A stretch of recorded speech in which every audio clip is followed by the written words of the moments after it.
नमस्कार मंडळी, अजिबात पीठ न आंबवता आपण आज एकदम जाळीदार आणि कुरकुरीत छान असा हाय प्रोटीन आणि पौष्टिक असा डोसा बनवणार आहोत।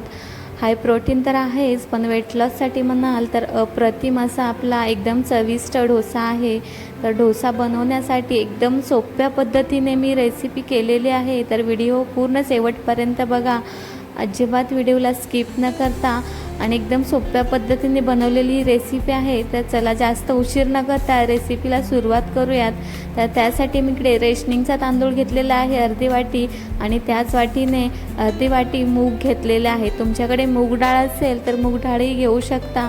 त्याच वाटीने चणा डाळ घ्यायची आहे अर्धी वाटी, आणि त्याच वाटीने अर्धी वाटी तूर डाळ घ्यायची आहे, आणि परत त्याच वाटीने अर्धी वाटी उडीद डाळ घ्यायची आहे, आणि इकडे मी अर्धी वाटी पोहे घेतलेले आहेत। अजून कुठल्या तुम्हाला डाळी आवडत असतील तर त्या डाळी तुम्ही घेऊ शकता, आणि नक्कीच तुम्ही खूप छान आणि पौष्टिक असा डोसा बनवू शकता। तर इकडे मी सर्व डाळी निवडून घेतलेल्या आहेत, आणि आता स्वच्छ 2 ते 3 पाण्याने चांगल्या अशा डाळी धुवून घ्यायच्या आहेत।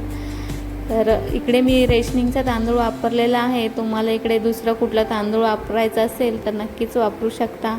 आणि स्वच्छ असे 2 ते 3 पाण्याने डाळी धुवून घ्यायच्या आहेत, आणि डाळी स्वच्छ 2 ते 3 पाण्याने धुवून झाल्यानंतर थोडंसं पाणी गरम करून घालायचं आहे। मी इकडे जास्त गरम नाही केलेलं, पण कोमट पाणी घातलेलं आहे, आणि कोमट पाणी घालायचं आहे, आणि चांगलं असं हलवून 1 तासभरासाठी झाकण ठेवायचं आहे, आणि 1 तासभर छान अशा आपल्या डाळी भिजवून घ्यायच्या आहेत। तर इकडे मी गरम पाणी घातलेलं आहे, जेणेकरून लवकर डाळी भिजल्या जातात। मी 1 तासाभर आणि बघू शकताय तुम्ही किती छान अशा आपल्या डाळी आणि तांदूळ छान असे भिजलेले आहेत। आणि आता आपण हे डाळी आणि तांदूळ छान असे बारीक वाटून घेणार आहोत। तर इकडे मी मिक्सरचा जार घेतलेला आहे, आणि त्यामध्ये नेहमीप्रमाणे बेसिक आपण जसं डोश्याचं बॅटर तयार करतो त्या पद्धतीने इकडे बॅटर तयार करायचं आहे। आणि इकडे मी बॅटर तयार करताना 2 लाल मिरची, 2 ते 3 लसणाच्या पाकळ्या, थोडंसं जिरे घातलेलं आहे। जर लाल मिरची आवडत नसेल तर हिरवी मिरची पण तुम्ही वापरू शकता, आणि हिरवी मिरची, थोडंसं 2-3 लसणाच्या पाकळ्या घालायच्या, आणि थोडंसं जिरे घालायचं, जेणेकरून चवीला अजून छान लागतात डोसे। आणि अशाच प्रकारे सर्व बॅटर मी बारीक वाटून घेतलेलं आहे, आणि एकदम जाडही बनवायचं नाही बॅटर, आणि एकदम असं पातळ पण बनवायचं नाही, एकदम थिक बनवायचं आहे, आणि लागेल तसं आपण नंतर पाणी ॲड करू शकतोच। तर इकडे मी एकदम सॉफ्ट असं छान बारीक वाटून घेतलेलं आहे बॅटर। बघू शकता खूप छान असं आपलं बॅटर झालेलं आहे, आणि इकडे माझं सर्व बॅटर वाटून झालेलं आहे, आणि खूप छान असं सॉफ्ट बॅटर तयार झालेलं आहे, आणि आता एकसारखं हलवून घ्यायचं आहे। तर बघू शकता खूप चांगलं असं बॅटर झाल्यानंतर आता मी इकडे चटणी वाटून घेणार आहे। तर चटणीसाठी इकडे मी सुकं खोबरं घेतलेलं आहे, आणि थोडेसे चणे घेतलेले आहेत, आणि 2 ते 3 लाल मिरची घेतली होती, ती आधीच मी भिजत घातली होती, आणि आता आपण त्याची चटणी बनवणार आहोत। तर ह्या पद्धतीने नक्की एकदा चटणी बनवून बघा, खूप छान लागते, टेस्टी लागते। आणि त्या चटणीसाठी 2 ते 3 लसणाच्या पाकळ्या, लाल मिरची, जिरं घालायचं आहे, आणि कोथिंबीर घालायची आहे, आणि थोडंसं मीठ घालायचं आहे, आणि नेहमी ज्या पद्धतीने आपण चटणी बनवतो त्या पद्धतीने बेसिक असं छान बारीक वाटून घ्यायचं आहे। तर मी इकडे अशा पद्धतीने बारीक वाटून घेतलेलं आहे, आणि आता ती चटणी काढून घ्यायची आहे, आणि नेहमीप्रमाणे जिरं मोहरीचा तडका घालायचा आहे। तर इकडे मी जिरं मोहरी आणि 1 लाल मिरची घालून छान असा तडका दिलेला आहे, आणि त्यानंतर इकडे मी तवा गरम करण्यासाठी ठेवलेला आहे, आणि इकडे आता हवे त्या प्रमाणामध्ये त्या बॅटरमध्ये पाणी घालायचं आहे, थोडंसं मीठ घालायचं आहे, आणि एकसारखं हलवून घ्यायचं आहे, आणि एकदम थिक बनवायचं नाही आहे, थोडंसं पातळ बनवायचं आहे, जेणेकरून डोसे खूप छान असे आपले बनले जातात। आणि इकडे तवा आपला छान गरम झालेला आहे।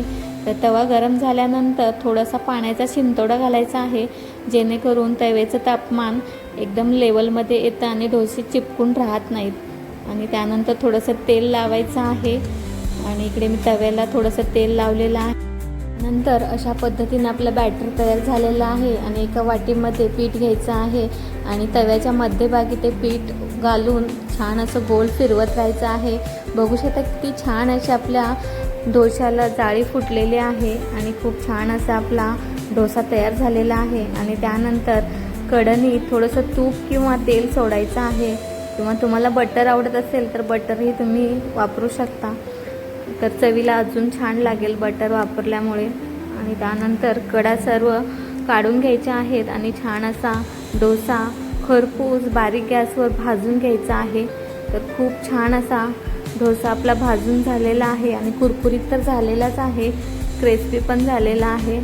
तर अतिशय चवदार आणि हाय प्रोटीनवाला एकदम झटपट.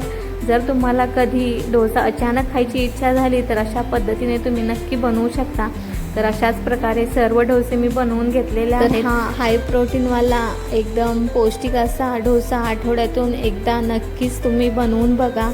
आणि खायला तर छान लागतोच, पण प्रोटीनयुक्त असल्यामुळे लहान मुलांसाठी टिफिनसाठी म्हणा किंवा आदल्यामधल्या वेळेत खाण्यासाठी अप्रतिम असा हा छान असा आपला डोसा तयार झालेला आहे. तुम्ही हा चटणीसोबत किंवा सॉससोबत नक्कीच खाऊ शकता. तर कशी वाटली रेसिपी नक्की सांगा. आवडली असेल तर लाईक करा. चॅनलवर नवीन असाल तर चॅनलला सबस्क्राईब करा. चला तर भेटूया अशाच नवनवीन पौष्टिक अशा रेसिपी घेऊन. तोपर्यंत बाय बाय. व्हिडिओ पूर्ण बघितल्याबद्दल धन्यवाद.